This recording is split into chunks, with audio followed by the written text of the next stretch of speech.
একটি ছোট্ট গ্রাম ছিল, নাম তার শান্তিপুর।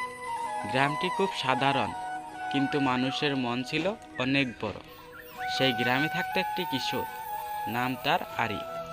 আরিফ খুব বেশি কথা বলতো না, কিন্তু তার কাজে ছিল গভীর মনোযোগ।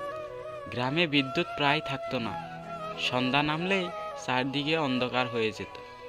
সবাই তখন ঘরের ভিতরে ঢুকে পড়তো, কিন্তু আরিফ প্রতিদিন সন্ধ্যার আগে গ্রামের পুরানো মন্দিরের সামনে একটি প্রদীপ জ্বালিয়ে রাখত। অনেকে তাকে জিজ্ঞেস করত, প্রতিদিন তুমি এই কাজটা করো কেন? আরিফ শুধু মুচকি হেসে বলতো, আলো থাকলেই পথ হারায় না কেউ। একদিন ভীষণ ঝড় বৃষ্টি হলো। রাতের অন্ধকারে এক বৃদ্ধ পথ হারিয়ে মন্দিরের কাছে এসে পড়লেন।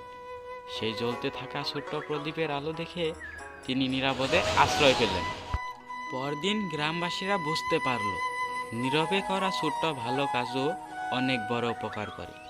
সেই দিন থেকে শান্তিপুরে শুধু মন্দিরেই নয়, অনেক বাড়ির সামনে প্রদীপ জ্বালানো হল। এই ছিল আজকের একটি ছোট্ট ভিডিও।